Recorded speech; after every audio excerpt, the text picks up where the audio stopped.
जम्बूद्वीप के अंदर में 180 योजन, यानी आप यहां से लगाएंगे तो ये जम्बूद्वीप के अंदर में 180 योजन घूमते हैं। और जम्बूद्वीप के बाहर में लवण समुद्र में ये 360 योजन में जाकर के घूमते हैं। यानी इनका जो टोटल घूमने का एरिया है वो है 510 योजन। जो जम्बूद्वीप की परिधि के अंदर 180 योजन होता है और लवण समुद्र में जो होता है वो 360 योजन होता है। और ये दोनों जो सूर्य होते हैं, ये दोनों सूर्य मिल करके 60 मुहूर्त में एक परिधि को कवर करते हैं। 2 दिन में ये सूर्य चंद्रमा, चाहे वो विधि बाहर की हो चाहे वो अभ्यंतर की हो, वो विधि ये 60 मुहूर्त में कवर करते हैं। इसीलिए जब सूर्य चंद्रमा जब बाहर की वीथियों में जाते हैं उनकी गति बढ़ जाती है, और जब वो अभ्यंतर की वीथी में आते हैं तो सूर्य चंद्रमा की जो गति है, चलने की गति, वो धीमी हो जाती है। तो सूर्य ये कहलाती है अभ्यंतर वीथी और ये कहलाती है बहिरंग वीथी। जब ये सूर्य बहिरंग वीथी में जाता है और यहाँ से जब अंदर की ओर टर्न लेता है तब मकर संक्रांति का दिन होता है। और जब ये सूर्य, इसको बोलते हैं दक्षिणायनम, यानी बाहर से ये अंदर की ओर आने लगा है। और जब ये सूर्य अभ्यंतर वीथी में होता है, यानी अंदर की वीथी में होता है, और यहाँ करके फिर ये बाहर की वीथियों में प्रवेश करता है, उसको बोलते हैं उत्तरायणम। यह वो कर्क संक्रांति का दिन होता है जब ये बाहर की ओर जाता है। तो आप जब करणानियों में प्रमाण के लिए इंद्रिय मार्गणा के अंतर्गत में चक्षु इंद्रिय का विषय पढ़ेंगे कि किसी मनुष्य की चक्षु का विषय कितना है, तो आचार्य नैमी चंद्रदेव ने चक्रवर्ती के चक्षु इंद्रिय का विषय बताया है। तो कैसे बताया है कि जब कर्क संक्रांति पर सूर्य अभ्यंतर की वीथी में घूमता है उस समय चक्रवर्ती का एरिया कौन सा है कि उसका भरत क्षेत्र ये होता है। ये मान के चलो उसका भरत क्षेत्र है और चक्रवर्ती यहाँ भरत क्षेत्र में रहता है, ये आप विधेय मान लो, और ये भरत क्षेत्र रहता है। तब ये चक्रवर्ती जब यहाँ पर सूर्य उदित होता है, किस पर, निषद पर्वत पर जब सूर्य उदित होता है तब चक्रवर्ती यहाँ से उस बिंब में सूर्य बिंब में अरिहंत देव के दर्शन करता है। और आचार्य देव ने इस दूरी को यहाँ पर निकाला है।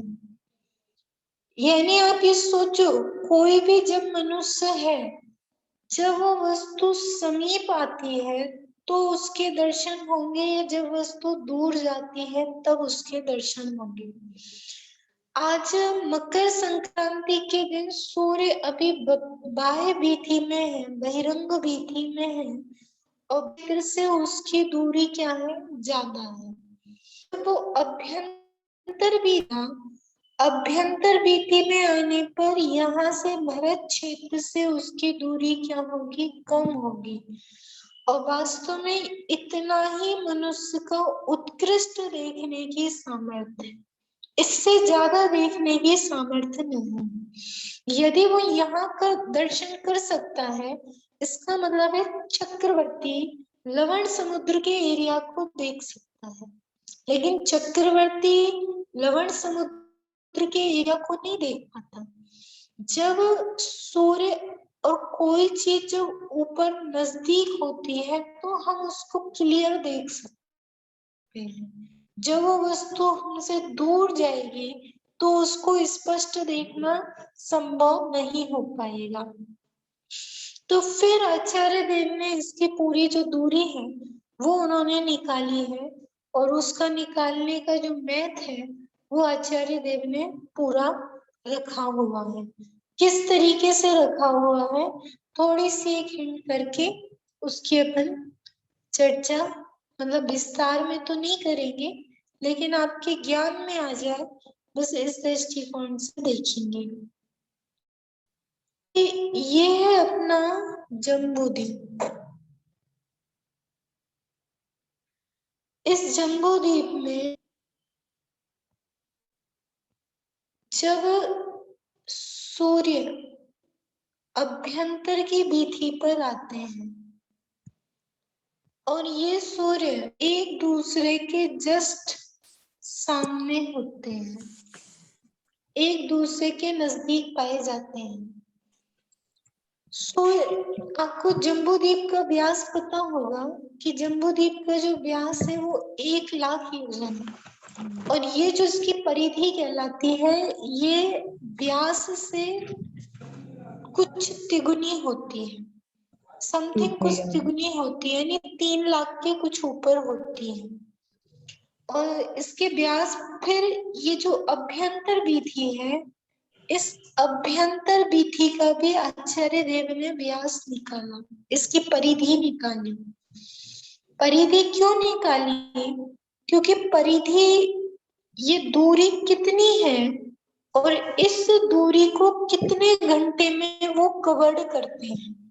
तो ये परिधि जो निकाली वो लगभग आचार्य देव ने 3,15,000 समथिंग कुछ निकाली है, ऐसा 89 और इसको ये दोनों सूर्य 60 मुहूर्त में कवर्ड करते हैं। कितने मुहूर्त में? 60 मुहूर्त में कवर्ड करते हैं। और जब ये सूर्य अभ्यंतर वीथि में आता है तो उस समय सावन का महीना होता है। उन्होंने लिखा है कि वो सावन का महीना होता है, और सावन के महीने में जो दिन होता है वो 18 मुहूर्त का होता है, और रात जो होती है वो 12 मुहूर्त की होती है। आप लोग को पता होगा कि दिन रात कैसे होते हैं। दिन रात होने के लिए जो अपना जम्बूद्वीप है, उस जम्बूद्वीप के जो पर्वत है, जो 6 पर्वत है वो 7 क्षेत्र है, ठीक। हाँ, तो जब ये सूर्य निषद पर्वत पर जाता है तो यहाँ जो भरत क्षेत्र है यहाँ पर रात हो जाती है, और यहाँ पर जो निषद पर्वत है उस पर दिन हो जाता है। और जब ये सूर्य आगे जाता है तो फिर इस पूरे एरिया में क्या होती है? रात होती है, और ये सूर्य अगला उदित यहाँ से होता है। तो आचार्य देव ने ये बताया कि जब सूर्य जो होता है अभ्यंतर वीथि में स्थित होता है, और अभ्यंतर वीथि को वो 60 मुहूर्त में कवर्ड करता है, यानी हम इसको ये माने कि उसको आधा जम्बूद्वीप कवर्ड करने में या आधी परिधि कवर्ड करने में कितने मुहूर्त लगेंगे? उसको लगेंगे 30 मुहूर्त। इतनी दूरी कवर्ड करने में उसके लिए 30 मुहूर्त लगेंगे। ख्याल में आया? और वो जो 30 मुहूर्त है, 30 मुहूर्त में 18 मुहूर्त का तो क्या है? 18 मुहूर्त का है दिन, और 12 मुहूर्त की है रात। रात को अपन गौण करते हैं, दिन को देखते हैं। ये है निषद पर्वत, ठीक। ये निषद पर्वत है, और निषद इतना दिन ये 12 मुहूर्त का है, 18 मुहूर्त का है, यानी इस एरिया को कवर करने में सूर्य को 18 मुहूर्त लगते हैं। और जो अयोध्या है वो अयोध्या है यहाँ पर, यह मान के चलो कि वो अयोध्या यहाँ पर है। ठीक, अब यहाँ पर सूर्य आएगा तो कितने मुहूर्त हो जाएंगे? दोपहर में सूर्य आएगा तो यहाँ से यहाँ तक 9 मुहूर्त हो जाएंगे।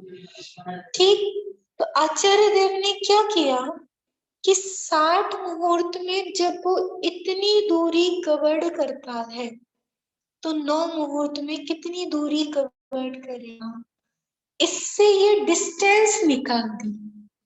और ये डिस्टेंस क्या हो गई? ये डिस्टेंस हो गई चक्षु इंद्रिय का विषय। यानी जब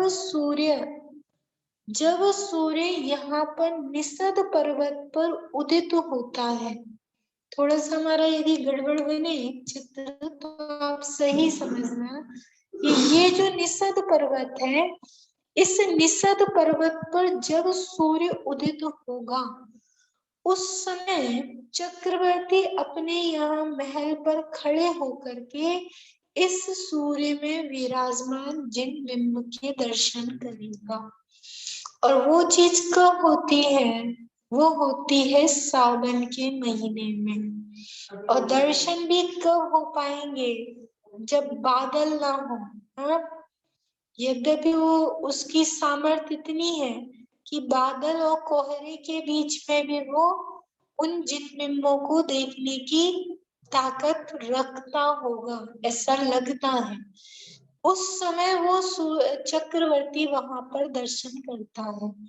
और अभी कहाँ पर सूर्य स्थित है?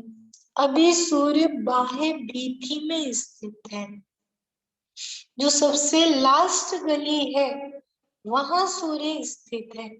तो अभी ये चीज कैसे संभव है कि आज देव दर्शन दिवस है, आज मकर संक्रांति के दिन क्या किए थे? चक्रवर्ती ने दर्शन किए थे।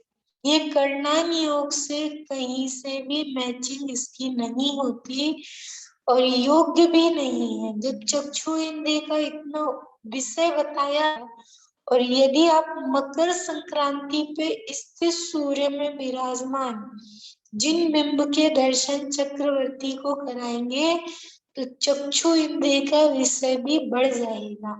और ये सारा जितना गणित आचार्य देव ने निकाला है, ये पूरा गणित गलत सिद्ध होगा। कदाचित प्रथमानियों के कथनों में कुछ प्रिंटिंग मिस्टेक आदि हो सकती है। आचार्य देव तो गलत प्ररूपणा नहीं करेंगे, लेकिन कभी कुछ प्रथमान योग में प्रिंटिंग मिस्टेक हो सकती है, लेकिन उससे ये मान्यता बनाना योग नहीं है कि मकर संक्रांति पर भी क्या होते हैं? देव दर्शन होते हैं। वो चक्रवर्ती की सामर्थ्य का विषय नहीं है। समझ में आई कि नहीं आई बात? अनीता दीदी। हाँ जी, आ गई। एक्चुअली वैदिक संप्रदाय वाले लोग इसलिए मनाते हैं कि वो लोग सूर्य को देवता मानते हैं और दक्षिणायन से उत्तरायण में प्रवेश करना मतलब उनके सूर्य देवता पास आ रहे हैं, इसलिए वो इस पर्व को मनाते हैं। और हमारे में तो सूर्य देवता नहीं है, सूर्य में अकृत्रिम जिनालय है, हमारे में ये है। बराबर। अपने यहाँ जितने भी हैं, नक्षत्र हैं, तारे हैं, चंद्रमा हैं, सभी में अकृत्रिम जिनबिंब विराजमान है। सभी में अकृत्रिम जिनबिंब मौजूद है। कहीं भी कोई स्थान नहीं है जहाँ पर अकृत्रिम चैत्यालय ना हो, चाहे ऊर्ध्वलोक हो, चाहे मध्यलोक हो, अधोलोक हो। किसी का कोई क्वेश्चन है क्या इस विषय पर?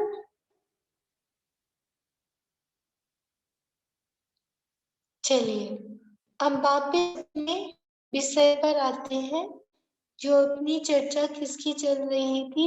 पंच परावर्तन की। आज आपको रीड करना है, रीड करना है नहीं, वो जो टेबल बनाना बताई थी उस टेबल को सीखना है। पहले नंबर तो 0 0 प्लस इतने कोष्टक को कौन पढ़ेगा? फिर इसके आगे बताएंगे। दीदी अर्पणा दीदी। हाँ दीदी, हाँ अर्पणा जय दीदी जिनेन्द्र है? दीदी, जय जिनेन्द्र। जय श्री। ये अनंत पढ़िए इसको। वर्गणाएं प्लस मिश्र वर्गणाएं। नहीं, मैं ये अग्रित अग्रित है ना? हाँ ये अग्रित अग्रित अग्रित। अग्रित और अनंत मिश्र वर्गना है। अग्रिहित, हाँ, और मिश्र वर्गना। अनंत नहीं, इसको अग्रिहित। लेके इतना केवल बोलना नहीं है, अकेला साइन नहीं पूछ रहे हैं आपसे। अच्छा अच्छा। इसको पढ़ना मतलब जैसे आपको बताया था उस तरीके से बताना है। मतलब जीव की अग्रहित अनंत वर्गणाएं प्लस मिश्र प्लस मिश्र वर्गणाएं।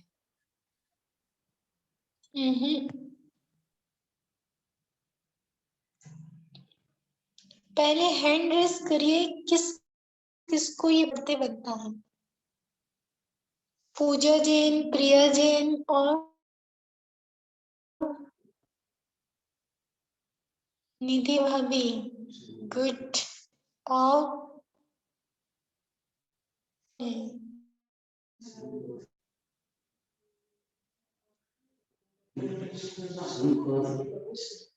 एक मिनट शांत। प्रिया।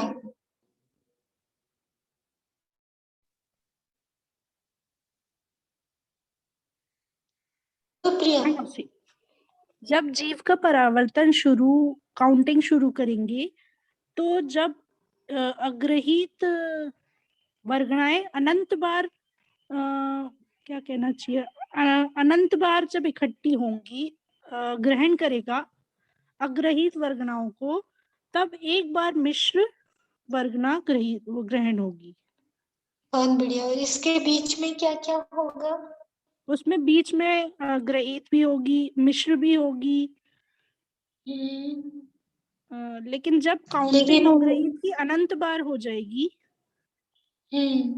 तो ऐसा 2 0 है, मतलब अनंत बार हो जाएगी, तब एक मिश्र की काउंटिंग होगी। बहुत बढ़िया। कि जीव ने जब पंच परावर्तन प्रारंभ किया तो एक बार अग्रहित वर्गणा ग्रहण की, बीच में दूसरी ग्रहित मिश्र वर्गणा, फिर अग्रहित वर्गणा ग्रहण की, फिर मिश्र ग्रहित की, मिश्र की ग्रहित की, कुछ भी ग्रहण की, फिर दूसरी बार अग्रहित करी। ऐसे कर करके जब जीव अनंत बार अग्रहित वर्गणाओं को ग्रहण करता है तो हम उसे 2 0 से करते हैं, चिन्हित करते हैं। फिर उसके जब वो एक बार मिश्र वर्गणा ग्रहण करेगा तो ये क्या होगा? पहले पाए का पहला कोष्टक होगा। ठीक। अब आगे फिर इसके आगे क्या हुआ? इसके आगे फिर हमने 0 0 प्लस लिखा। इसका मतलब क्या है? पूजा। इसका मतलब क्या है? जब 2 कोठे एक से बताए गए हैं, जब कोई भी चिन्ह 2 बार लिखते हैं, उसका मतलब होता है अनंत। तो यहाँ 2 कोठे एक से बताए हैं, इसका मतलब है कि जब जीव अनंत बार अग्रहित वर्गणाओं को ग्रहण करके एक बार मिश्र वर्गणा ग्रहण करेगा तो उसका पहला कोठा पूरा हुआ। और ऐसे उसको कितने बार करना है? तो अनंत बार पूरा करना है, तब जाके उसके 2 कोठे पूरे माने जाएंगे। हाँ, पूरा बोल के बताओ इसको। और इसके बीच में जितनी बार भी यदि उसने ग्रहित वर्गणा ग्रहण की या मिश्र वर्गणा ग्रहण की, तो उन सबको गिना ही नहीं जाएगा। जब वो 2 अग्रहित और अनंत बार अग्रहित और एक बार मिश्र ग्रहण की जाएगी, तभी लिया जाएगा। ऐसे कितनी बार करना है उसको? ऐसे अनंत बार करना है। ऐसे अनंत बार अग्रहित वर्गणाओं को ग्रहण करना है, फिर एक वर्गणा को ग्रहण करना है, फिर अनंत बार अग्रहित वर्गणा को ग्रहण करना है, फिर एक बार मिश्र वर्गणा को ग्रहण करना है, फिर अनंत बार अग्रित वर्गणा को ग्रहण करना है, फिर मिश्र वर्गणा को ग्रहण करना है, फिर अनंत बार अग्रित वर्गणा को ग्रहण करना है, फिर मिश्र वर्गणा को ग्रहण करना है। ऐसे अनंत बार उसका साइन हमने क्या लिखा है, 0 0 प्लस नहीं आया। चलिए, ये इतनी बात किसको समझ में नहीं आई, हैंड रेस करना है। जो भी हमने बोला ये बात किस किस को समझ में नहीं आई।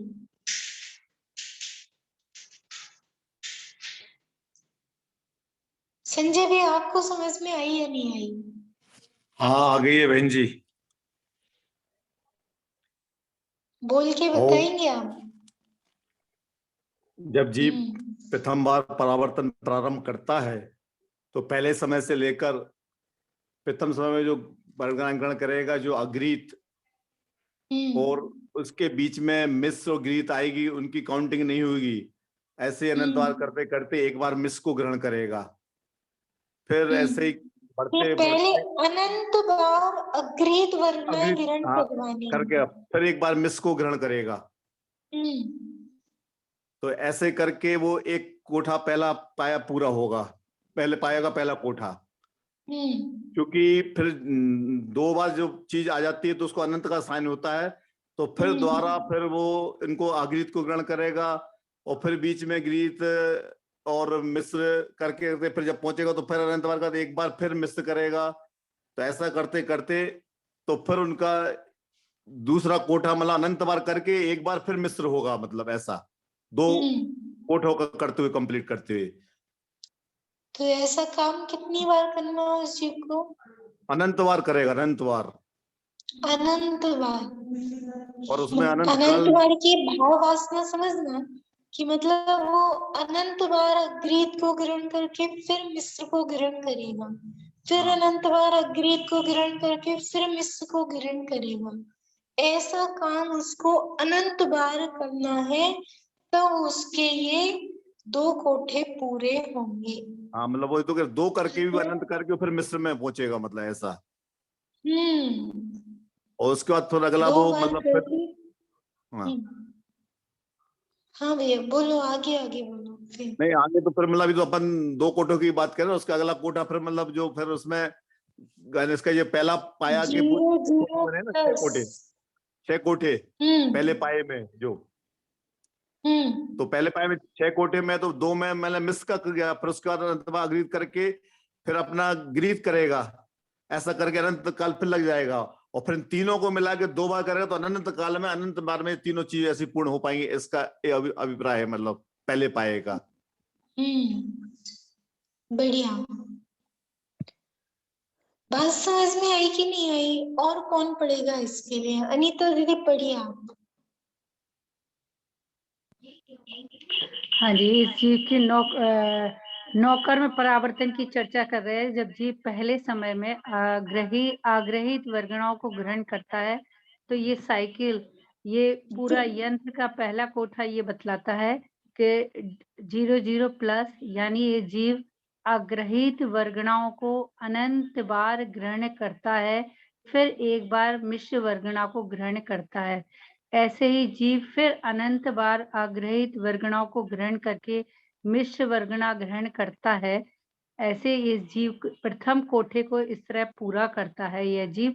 तो ये साइकिल 4 कोठों में विभाजित की गई है। जब ये जीव अनंत बार कभी ग्रहित, कभी आग्रहित, कभी मिश्र, इस तरह की वर्गणाओं को ग्रहण करता हुआ पुनः वापस जिन वर्गणाओं को ग्रहण पहले कर चुका है उनको करता है, तब एक नौकर्म परावर्तन पूरा होता है। मुझे ये समझ में आया। अभी कहाँ हुआ? अभी आगे मत बढ़ो। नहीं, 4 कोठों। सुनो अभी मुझे इसमें एक ये शंका है कि जब हम ये बात कर रहे हैं कि जीव करेगा, ठीक है, तो इसमें हम ये नहीं कर सकते कि ये जीव करता है या करता आया है इस तरह से। देखो अभी भाषा ऐसे नहीं बोलो, मतलब भाषा कुछ भी हो करेगा, यानी हमने अभी ये टेबल फिक्स बनाई है। अच्छा, मतलब ये हमने आचार्यों ने, भगवंतों ने ये पंच परावर्तन की एक टेबल बनाई है। पहले दिन भी बोला था, ये एक स्केल है। इस स्केल के अनुसार उस जीव को हमें परिभ्रमण करवाना है।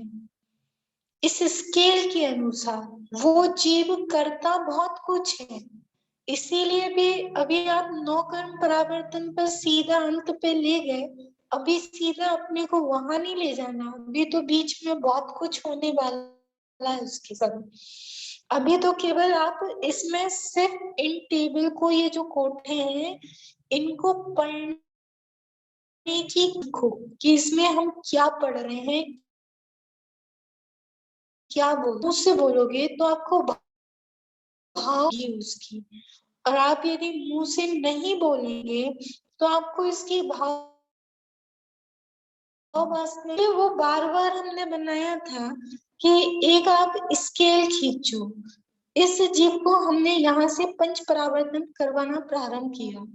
यहाँ जीव ने अग्रित वर्गणा ग्रहण करी, बीच उसने मिस ग्रहण करी, बीच में उसने ग्रहित ग्रहण करी, लेकिन हमें वो कुछ भी काउंट नहीं करनी।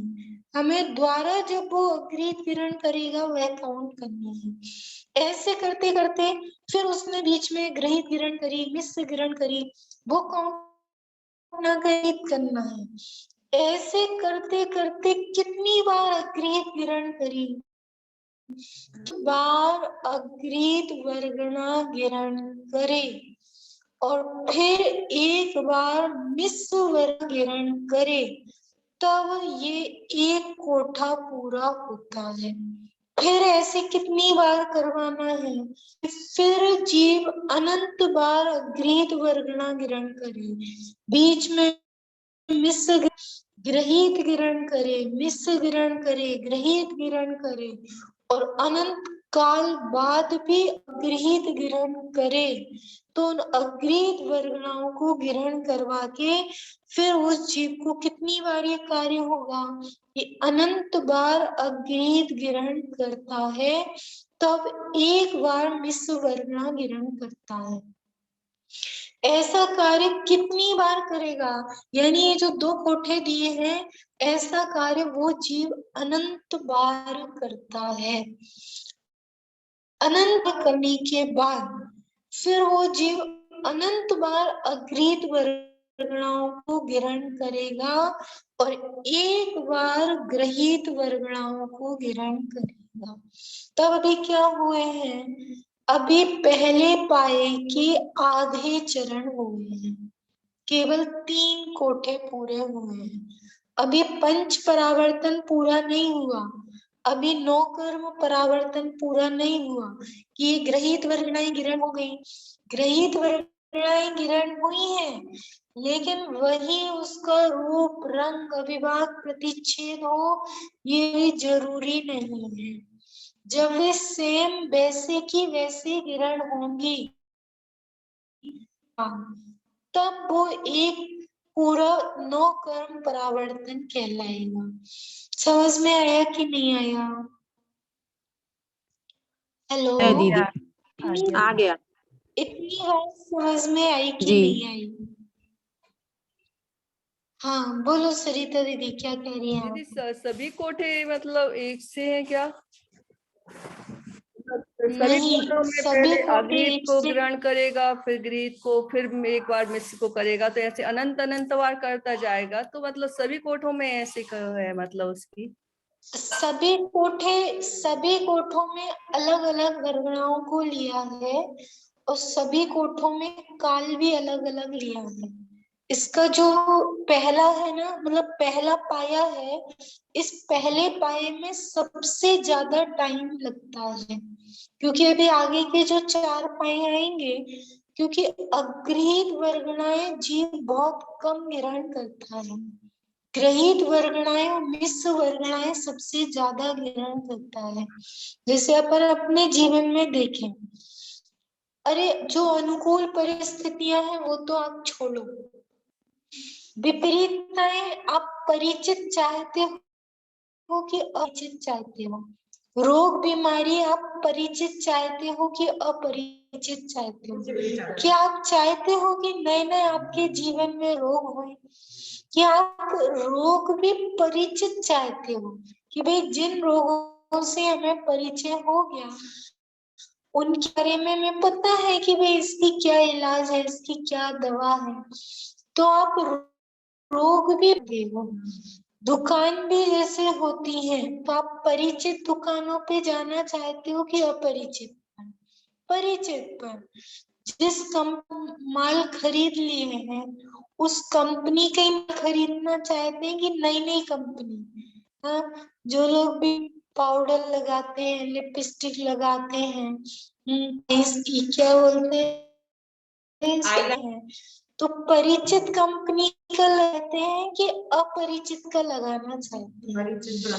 परिचित का, यानी जीव सोचो ग्रहित वर्ग ही ज्यादा ग्रहण करता है, अग्रहित वर्गणाएं तो रियल ग्रहण किया, और ऐसे इसको पहले पाए में जीव को अग्रहित वर्गणाएं अनंत बार ग्रहण करवानी है पहले कोठे में। तो सोचो उस जीव को कितना लंबा समय लगेगा अग्रहित वर्गणाओं को ग्रहण करने में। ग्रहित वर्गणाएं तो जल्दी ग्रहण हो जाती हैं, लेकिन अग्रहित वर्गणाएं जल्दी ग्रहण नहीं होती। तो ये पाए हैं, चारों पायों में अंतर है, और इसका जो पहला है उसमें भी अंतर है। क्यों अंतर है कि पहला कोठा एक बार हुआ, दूसरा कोठा कितनी बार हो रहा है? किसका द्योतक है? वो द्योतक है अनंत बार, ऐसा अनंत बार हो रहा है। इसको अपन थोड़ा सा अपन पहला कोठा लिख रहे हैं, उसको कैसे लगाना?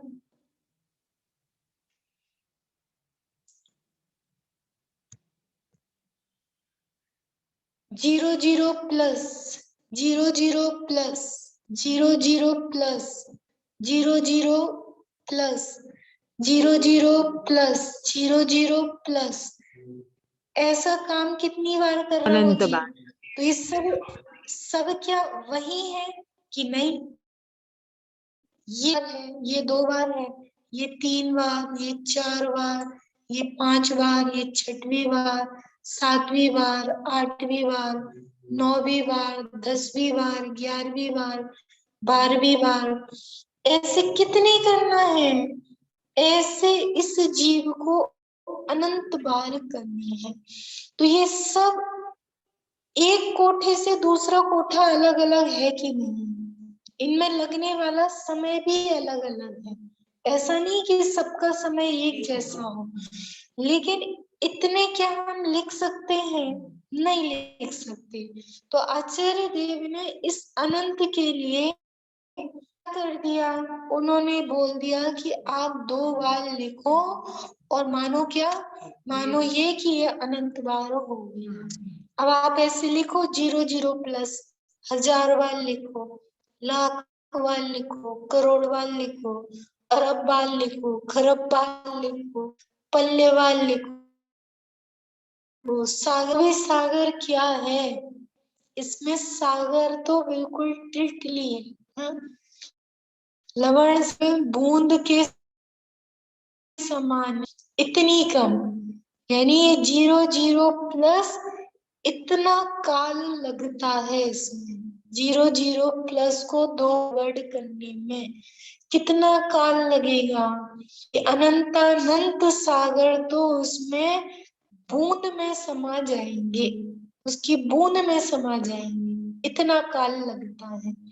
यानी कितना लंबा टाइम पीरियड निकलता है। मध्यम अनंतानंत, तब जाके हमें एक बार ग्रहित वर्गणा को काउंट करना है, तब जाके एक बार ग्रहित वर्गणा काउंट होगी कि अब जीव ने एक बार ग्रहित वर्गणा, हमने उस जीव को इस स्केल के अनुसार काउंट करवाई। ग्रहण कितनी बार करता? अनंत बार कर चुका, लेकिन हमने उसको काउंट नहीं किया। यदि आप इस तरीके से भाव भासना करेंगे तो आपको समझ में आएगा। और अभी लग रहा होगा कई लोगों को, क्या है दीदी, क्या पढ़ा रहे हो आप? इसकी भाव वासना करके दे, जीव इस संसार में क्या क्या करके नहीं आ गया, क्या क्या करके ग्रहण करके नहीं छोड़ा। कितना इसको लगता है ऐसा घर, ऐसा व्यापार, ऐसा धंधा, लेकिन इस टेबल पे यदि आप लगाए तो आपको लगेगा कि इस जीव ने अनंत आखिर क्या नहीं किया। ऐसा कौन सा काम था इस संसार का जो इस जीव ने आज तक ना किया हो।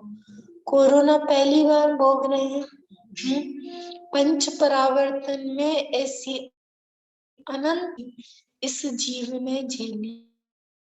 परिजन अनंतानंत बात होगी, यानी कुछ भी नया नहीं है, कुछ भी नया, कुछ अनंत बार हुआ। बस क्या में जो मैं की यात्रा चल रही थी, ये जो मैं का सफर चल रहा था, उस मैं को नहीं पहचाना। जो मिला उसका तो परिचय किया, लेकिन जिसके संग मिला, जिसकी यात्रा थी, उस जीव को हमने आज तक नहीं पहचाना। इसीलिए ये सफर आगे बढ़ता रहा। ये सफर है वास्तव में। सफर जैसे होता है तो एक मैप होता है कि नहीं, उसका बिना मंजिल का सफर है ये। दरअसल ये ऐसा सर्किल वाला सफर है। भाई आप घूमते रहो, घूमते रहो, घूमते रहो। कब तक घूमते रहो? जब तक आपको नहीं पता कि आपकी मंजिल कहाँ है, तब तक आप छोटी मंजिलें बनाते रहते हैं। मेरे रोग ठीक हो जाए, मेरी बीमारी ठीक हो जाए, मेरे बच्चे ठीक हो जाए, मेरा पति ठीक हो जाए, मेरा घर ठीक हो जाए, मेरा व्यापार ठीक हो जाए। इन ठीक ठीक के चक्कर में ये तो ठीक हुए, लेकिन ये साइकिल ठीक नहीं हुई। ये साइकिल अंदर घूमते रहे। इसलिए विचार करना, हतोत्साहित मत होना। ये वास्तव में इतना कठिन नहीं है जितना कठिन अपने को लगता। थोड़ा सा पढ़ेंगे, समझेंगे तो निश्चित रूप से शेष चर्चा अपनी कल चलेगी। हे चिन्वाणी भारती तो है तो तेरा शरण शरण गए तो पावे सुख चैन जवानी के ज्ञान से सूझे लो सोवाली मस्तक नमो सदा आदित्य